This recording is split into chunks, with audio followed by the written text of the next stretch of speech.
Equality, सामाजिक समानता, political equality or equality before the law is an important first step in the pursuit of equality, but it often needs to be supplemented by equality of opportunities. While the former is necessary to remove any legal hurdles which among might include people from a voice in the government and deny them access to available social goods. The pursuits of equality require the people belonging to different groups and communities also have a fair and equal change chance to compete for these goods and opportunity. For this, it is necessary to minimize the effect of social and economic inequality and guarantee certain minimum condition of life to all the members of the society.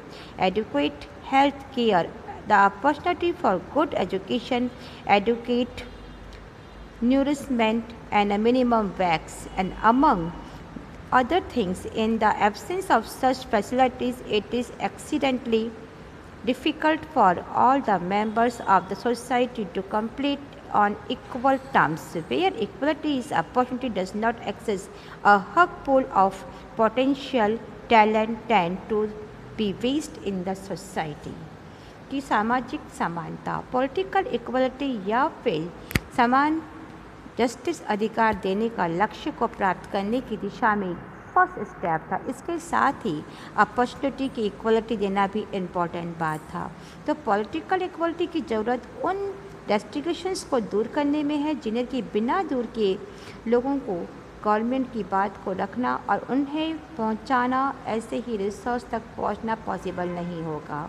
तो equality के उद्देश्य की आवश्यकता यह भी है कि विभिन्न समुदाय या फिर जितने भी हमारे ग्रुप्स हैं या कम्युनिटीज़ हैं, इन लोगों के पास में रिसोर्सेज और अपॉर्चुनिटी को पाने के बराबर उचित मौका इनको मिलना चाहिए। और इसके लिए यह भी नीडनेस है कि सोशल और इकोनॉमी इनइक्वलिटी को इनके इफ़ेक्ट को मिनिमम किया जाए। सोसाइटी में सभी मेंबर्स को जीवन यापन के लिए अन्य थिंग्स जो भी चाहिए वो उनको मिलना चाहिए।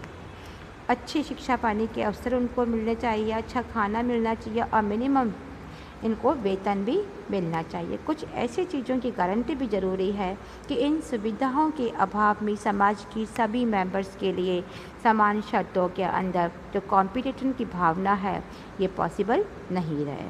और जिस सोसाइटी के अंदर अपॉर्चुनिटी की इक्वलिटी विद्यमान न हो, वहाँ पर टैलेंट जैसा विशाल खजाना बर्बाद हो जाता है।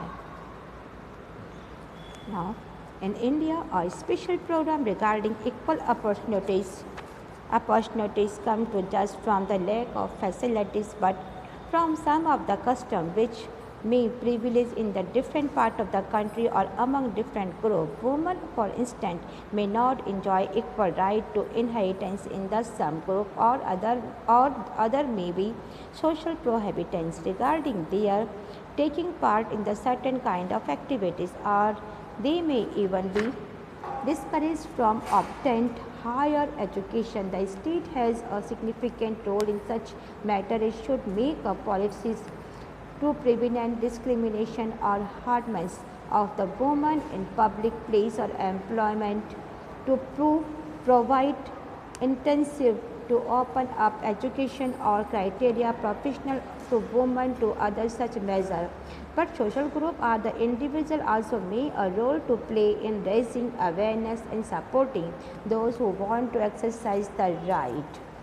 Now, कि इंडिया के अंदर जो समान अवसर जो मद्देनज़र किए गए हैं, जिन्हें विशेष रूप से समस्त सुविधाओं की कमी की वजह से ही नहीं बल्कि कुछ ऐसे हमारे कस्टम्स हैं सोसाइटी के सामने आते हैं, जैसे कि कंट्री के जो अलग अलग हिस्से हैं वहाँ पे औरतों को भी उत्तराधिकारी का समान अधिकार नहीं मिलता है। कुछ ऐसी और भी एक्टिविटी है जहाँ पर औरतों को शामिल होने पर पाबंदी है, उन्हें हायर एजुकेशन प्राप्त करने में भी पाबंदी लगा दी गई है। तो ऐसे मामलों में स्टेट गवर्नमेंट की इम्पोर्टेंट भूमिका होती है कि औरतों को समान कानूनी अधिकार प्रदान करना और सार्वजनिक स्थानों में या फिर जहाँ पर एम्प्लॉयमेंट में मतभेद है उन परेशान से बचाने वाली पॉलिसी बनाना चाहिए, और साथ ही एजुकेशन या अन्य मामलों में प्रवेश के लिए भी उन्हें उत्साहित करना चाहिए।